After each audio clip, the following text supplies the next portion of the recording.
My name is Amelia. I wasn't raised in a wealthy household, but I somehow managed to land a job and even get married. My husband's name is Edward, and he works at a luxury hotel. I really thought I was going to have a happily ever after. But I never imagined it would end up like this. It wouldn't be an exaggeration to say that my childhood home was below average in terms of wealth. I was brought up in such a home, but I don't hold even a speck of resentment towards my parents. They gave up all their luxuries for me, took me places to play, and taught me about the different cultures of those places. I wonder if they loved geography, but as a child, I often thought they were trying too hard for my sake. I didn't want to make my parents go through any more trouble for me. So, I decided that I would work as soon as I graduated from middle school. My mother would say to me, "You really should at least finish high school. It might be tough to find a job in the future," and my father would add, "That's right. We have enough saved to send you to high school." I was really happy about their feelings, but even more than that, I had a strong desire to make life easier for my parents as soon as possible. "It's all right. The sooner I start working, the sooner I'll start earning more," I said, with little certainty. But just like my parents said, there was no guarantee that I would be able to find a job anywhere. At that time, I had a friend who was a foreign girl who had immigrated when we started middle school. Her name was Jessica, and like me, her family wasn't rich. Maybe that's why we got along so well and always played together. Since Jessica could speak some English, we managed to have conversations. Without realizing it, I was learning Spanish while talking with her.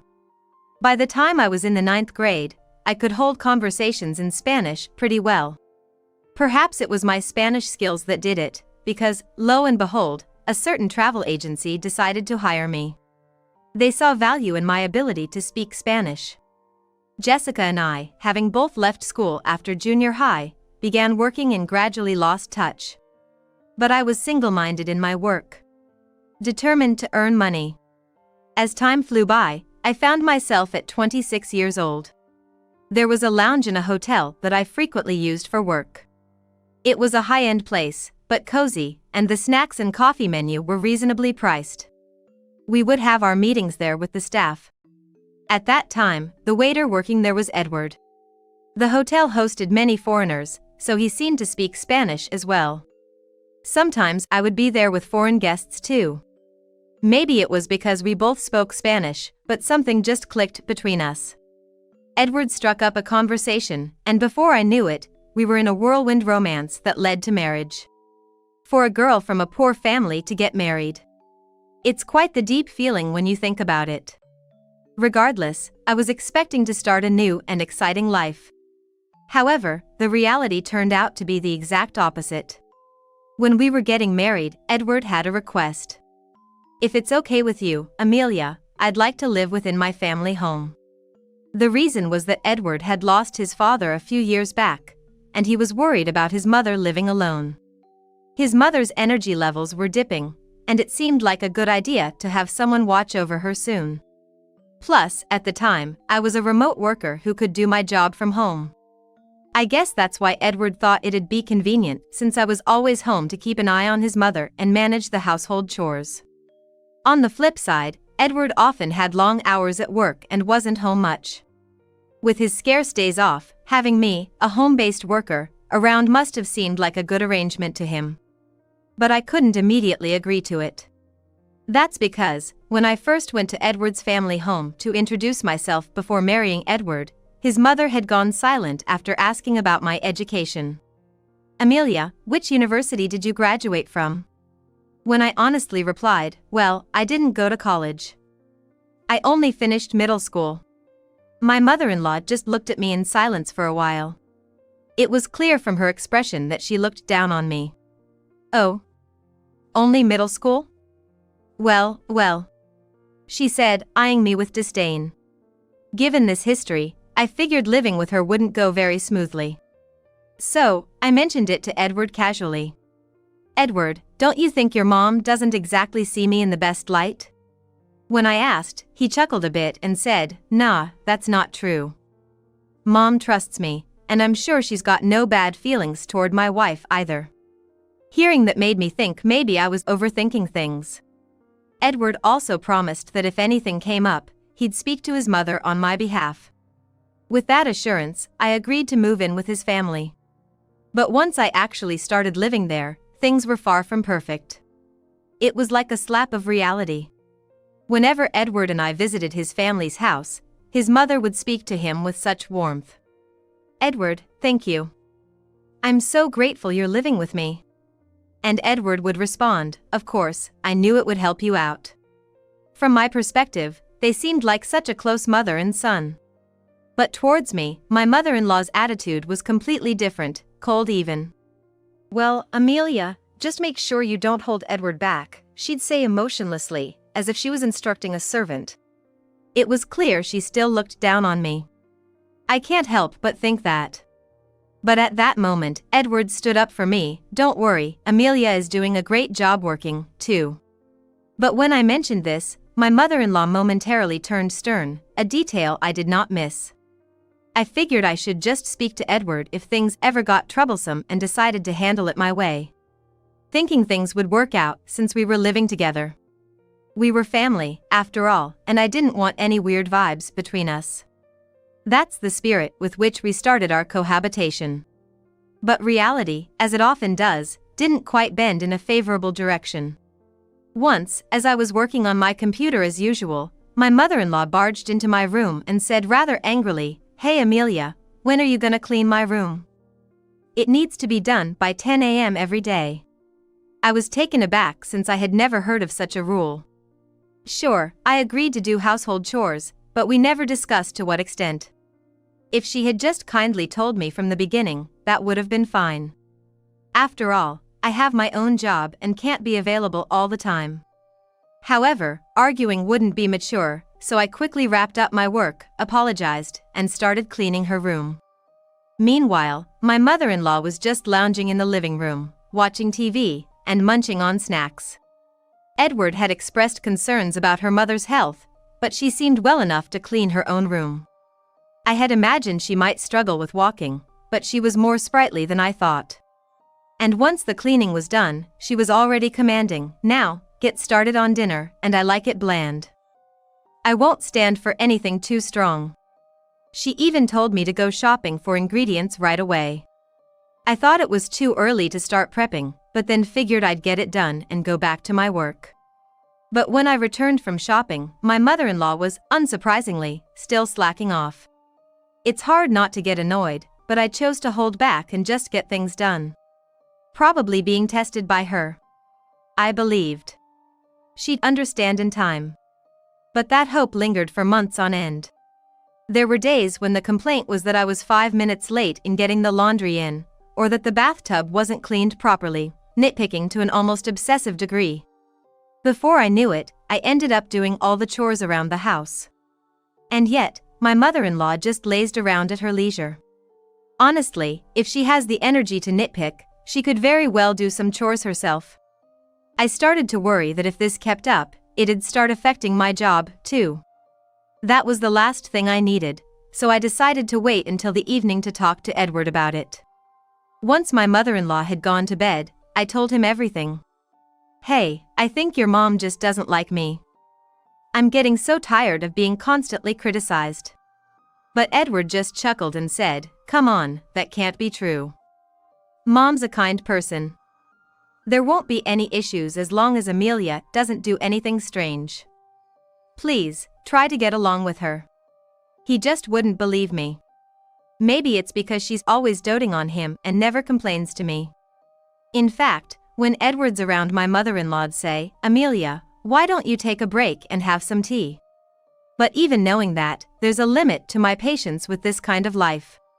I'm chased by household chores all day and end up having to work on my job at night. To be honest, my trust in Edward is starting to fade. If nothing changes, I might just collapse from all this stress. And then, in the midst of all this, my mother-in-law dropped a bombshell. "Amelia, I'll be away for about a week, in about 3 months from now, so make sure you keep the house in order, okay?" She sprang this on me out of nowhere, and when I asked, "What's going on?" she said, "Edward suggested we go on an overseas vacation." That's my boy, always knowing how much I love traveling abroad. I'm looking forward to it. I was stunned. Because Edward hadn't mentioned a word of this to me. And to top it off, it sounded like I was being left out, expected to stay behind and house sit. I needed to talk to Edward about this right away, so I brought it up that night. But his response was, "Oh, Mom already told you? But you're coming too, right?" It turned out we had our wires crossed. It seems my mother-in-law had lied to me. Even if Edward wants me to go, there's no way I can enjoy a trip with her. In frustration, I told him, "I don't want to go. I can't possibly have a good time with your mother." And then Edward completely lost it and lashed out, "Amelia, what the heck are you saying? How long are you gonna keep up this childish nonsense? I won't allow you to speak ill of Mom like that. You better reflect on this. It's a vacation abroad for crying out loud, and I want to enjoy it too," he retorted. I was just shocked. I can't believe he won't trust me this far. With things like this, staying in this house has become nothing but agony for me. So, to prove to Edward that what I'm saying is true, I decided to take action the next day. Edward was off work, so the three of us were having breakfast together. That's when I challenged my mother-in-law. "You're trying to exclude me from the trip abroad, aren't you?" My mother-in-law replied with a defiant tone, "Oh, did I say that? Amelia, if you want to come, you should just come along, right?" But Edward interjected. "Hey, Amelia!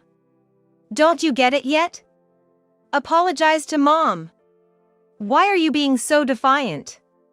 You're not a child anymore." Even so, what I said was the truth. I have a stronger desire to clear everything up. I really want Edward to understand. But before I could argue back, my mother-in-law gave me the worst insult. "Well, maybe Amelia should just stay home, right? It's too early for someone like you to travel abroad. You won't appreciate the experience with your lack of education. And besides, lazing around at home every day without working. Do you even deserve to go abroad? You know it, don't you?" I was floored. To think she still believed I was unemployed. I had explained about my job even during our greetings. "I've told you what my job is, haven't I?" When I confronted her, she looked down on me. "What job? Remote work? Don't joke with me. You're just playing on the computer at home. It's been getting on my nerves every day. There's no way you're making money with that. You're just stealing Edward's earnings." She blurted that out. That really made me mad. But before I could retort, she went even further. "I have Edward, and that's enough for me. Edward can speak Spanish and works at a renowned hotel. There's no need to waste his earnings on a woman like you. Uneducated and unemployed. A bottom feeder like you should just leave as soon as possible." She just went on and on. After all her tirades, Edward must have understood what I was saying. As I looked at Edward, he made an unexpected remark.